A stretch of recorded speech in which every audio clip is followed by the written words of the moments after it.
Mana yana 100 kilovatga qo'yilyapti. Namangan viloyati Partsiz tumanida. Mana 100 kilovatga karkas to'qilyapti. Mana o'tgan yili 50 kilovat qo'yilgan edi. Mana yana 100 kilovat qo'shilyapti. Xususiy tadbirkor. Mana xudo xolasa mana ishlarimiz davom etyapti. Karkasimiz bitsa, xudo xolasa panelni qotirsak, shu bilan 100 kilovatimiz tayyor.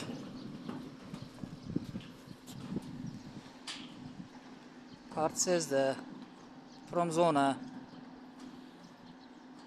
Mana shu tayyor bo'lgan panellarimiz.